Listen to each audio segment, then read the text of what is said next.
Episode 82. Perasaan ini. Kevin saat ini telah berada di atas dada istrinya yang sudah terbuka itu. Dengan tangan yang sudah meremas benda favoritnya, Kevin mendekatkan bibirnya ke Kevin. Stop, seru Mira. Kevin mendongak melihat Mira. Kenapa sih selalu gak boleh sayang? Aku kan juga ingin menyusu seperti King. Masa cuma King saja yang boleh? Aku juga mau, ucap King. No, dilarang keras. ASI hanya untuk sang anak, bukan untuk suami. Jelas Mira. Baiklah sayang, kalau begitu yang lain saja. Sejak Kevin menurunkan wajahnya ke arah tempat favorit yang lain, dengan sigap pria satu anak itu membuka pembungkus terakhir yang menempel di tubuh istrinya itu. Kevin sedikit melebarkan kaki Mira. Dia menatap lapar sarang hangat burung gagaknya itu. Mira mendesah tertahan saat Kevin mulai menyapukan lidahnya di sarang itu. Kevin begitu menyukai semua milik istrinya. Perlahan pria itu memainkan lidahnya di sana, menari-nari mencari sesuatu yang lezat dan nikmat. Bahkan saat ini Kevin sudah mulai memasukkan ke dalam sarang itu. Mira sudah menikmati permainan sang suami yang begitu mahir dan membuatnya selalu puas. Sudah siap sayang? Tanya Kevin yang langsung diangguki oleh istrinya. Dengan sikap Kevin membuka boxernya dan melemparkan ke sembarang arah. Kemudian dia memposisikan tubuhnya di atas sang istri. Perlahan namun pasti senjata Kevin masuk dengan sempurna. Mira menutup matanya dan membuka lagi saat suaminya menggerakkan tubuhnya itu. Kevin mencium bibir sang istri dengan masih bergerak dengan tempo sedang. Mira benar-benar merasa dimabuk kepayang saat merasakan miliknya diobrak-abrik oleh sang suami. Sungguh, Kevin tidak akan pernah merasa bosan dengan tubuh mungil Mira yang selalu menjadi candunya itu. Apalagi milik Mira yang masih sempit meskipun sudah melahirkan. Di kamar itu dipenuhi oleh suara penyatuan tubuh sepasang suami istri itu. Kevin merasakan miliknya selalu dijepit dan berkedut-kedut. Sepertinya Mira sudah tidak tahan akan keluar. Papa dari King itu mulai menekan tembok rekannya. Akhirnya mereka sama-sama mencapai titik kepuasan bersama. Terima kasih sayang, ucap Kevin mencium kening Mira. Sama-sama sayang. Terima kasih juga sudah menjadi suami dan papa yang setia selama ini. Aku harap tidak akan pernah ada pengkhianatan atau perselingkuhan dalam rumah tangga kita, ucap Mira. Tentu saja sayang. Aku berjanji padamu akan setia sampai akhir hayatku, ucap Kevin membelai wajah cantik istrinya.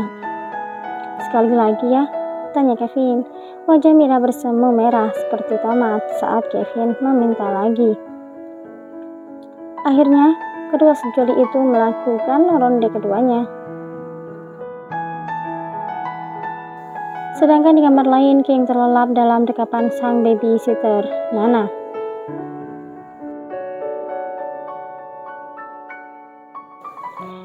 Waktu sudah menunjukkan pukul 11 malam. Thomas masih setia meneguk anggur yang berada di tangannya.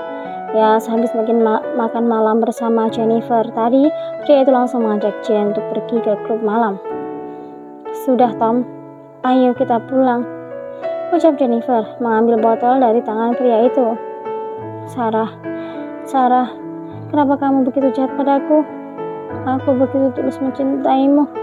Hahaha, ucap Thomas yang sudah sangat mabuk itu. Papa Lindsay itu terkadang tertawa, lalu kemudian menangis sendiri meratapi nasibnya. Jennifer merasakan sakit di hatinya saat melihat keadaan Thomas yang sangat terpuruk seperti ini. Thomas, sadarlah, kamu sudah terlalu banyak minum. Ayo kita pulang, seru Jennifer menarik lengan pria itu. Jen berusaha memepah tubuh besar Thomas dengan tubuh mungilnya. Perlahan Jen keluar dari klub itu dan berjalan menuju mobil Tom yang terparkir di depan klub dengan menahan tubuh gagah pria itu. Tiba-tiba Thomas memeluk Jennifer erat, membenamkan wajahnya di bahu Jennifer. Biarlah orang mengatakan bahwa Tom pria tua yang cengeng, tapi memang rasa sakit tidak berdarah itu sudah memporak-porandakan seluruh jiwa dan raganya. Jen memberi sentuhan lembut pada punggung pria itu dengan mengelusnya perlahan, seakan memberi semangat kepada pria yang sedang patah hati ini. Aku mengerti dengan perasaanmu, Tom. Kalau memang dengan begini bisa membuat hatimu lega, aku akan setia menemanimu. Tapi kumohon, jangan terlalu larut dalam kesedihan. karena kamu masih memiliki masa depan yang lebih indah nantinya, ucap Jennifer. Tidak, Jen, aku sudah tidak mempunyai masa depan lagi, jawab Thomas melepaskan pelukannya. Kamu salah, Tom. Belajarlah mengikhlaskan semua masalah yang mendera. Aku yakin kamu pasti bisa melalui semuanya dan akan indah pada waktunya, ucap Jennifer menatap dia itu. Saat ini yang ada di pikiran Jane hanyalah memberi semangat kepada Thomas. Dia sudah tidak ingin untuk memperjuangkan perasaannya lagi, karena menurutnya Tom hanya menganggapnya teman saja. Thomas menatap wajah cantik Jennifer dengan perasaan yang tidak bisa diartikan. Entah kenapa dia seakan mendapat setitik sinar harapan untuk hidupnya ketika mendengar nasihat Jennifer. Terima kasih, Jen. Aku suka nasihatmu itu. Ayo, aku antar kamu pulang. Ini sudah tengah malam, ucap Thomas berjalan ke arah mobil dengan sedikit sempoyongan. Sepertinya pria itu memang meminum handal yang masih kuat untuk mengemudi, tapi Jennifer tidak mau. Ada hal yang terjadi kalau Tom mengemudikan mobilnya. Biar aku saja yang menyetir. Lihatlah dirimu, sudah begitu mabuk, seru Jennifer saat Tom membuka pintu bagian kemudi. Aku masih kuat, jawab Tom terkekeh. Tidak, Tom. Biar aku saja. Di mana rumahmu? Aku akan mengantarkanmu dulu, kemudian aku akan pulang ke rumah. Nanti aku bawa mobilmu dulu ya. Jennifer langsung masuk ke tempat supir. Thomas akhirnya pasrah dan menurut. Jennifer menatap bangunan megah di hadapannya ini. Rumah Thomas memang besar seperti bangunan ala Eropa. Terima kasih, Jen, karena mau menemaniku di saat aku begitu terpuruk, ucap Thomas. Jennifer tersenyum. Sama-sama, Tom. Aku senang bisa membantumu. Maaf karena telah melibatkanmu, Jen. Aku banyak berhutang budi padamu. Tidak, Tom.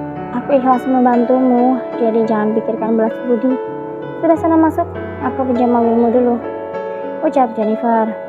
Iya, kamu pakai dulu mobil itu. Aku masih banyak mobil yang lain, jawab Thomas. Baiklah, Tom. Aku pulang dulu. Selamat malam, pamit Jennifer. Thomas menatap manik mata Jennifer. Tiba-tiba pria itu mendekat dan memeluknya kembali. Jennifer membalas pelukan itu erat. Rasanya sangat nyaman ketika Tom memeluknya seperti itu. Thomas melepaskan pelukannya dan tiba-tiba dia mendekatkan wajahnya ke arah Jennifer. Cup. Tom mencium bibir seksi Jennifer. Wanita itu sedikit terkejut, tapi sedetik kemudian Jen semakin memperdalam ciumannya. Di bawah sinar rembulan yang terang itu, dua manusia beda generasi itu melakukan ciuman yang panjang. Sarah, aku mencintaimu, ucap Thomas di sela ciumannya. Mendengar ucapan Thomas, seketika Jennifer langsung menghentikan ciumannya. Thomas pun tersadar telah melakukan kesalahan dalam berucap. Jennifer, maafkan aku terlalu terbawa suasana, ucap Thomas menyesal.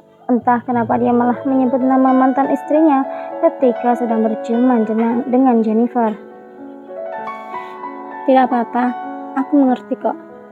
Aku pulang dulu ya. Pamit Jennifer melangkah masuk ke dalam mobil. Perasaan Jennifer tidak menentu, baru saja mendapatkan angin segar, tiba-tiba dihempaskan begitu saja. Yang awalnya Jen mengira bahwa Tom mulai membuka diri, tapi ternyata itu hanya ilusi. Hati Jennifer sakit. Mungkin rasa ini tidak sesakit saat mengetahui Ken setelah menikah. Rasa ini sudah seperti hati yang disayat oleh pisau, terluka tapi tak berdarah. Setelah aku mempertemukanmu dengan Lindsay, aku berjanji akan menjauh darimu, Tom, ucap Lindsay yang sudah memacu mobilnya itu. Sudut matanya sudah menggenang, setitik air mata menetes begitu saja. Jennifer meremas dadanya yang terasa sesak.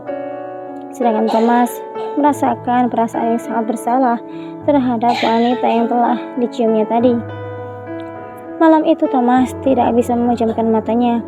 Pikirannya tidak tenang sejak kepergian Jennifer tadi.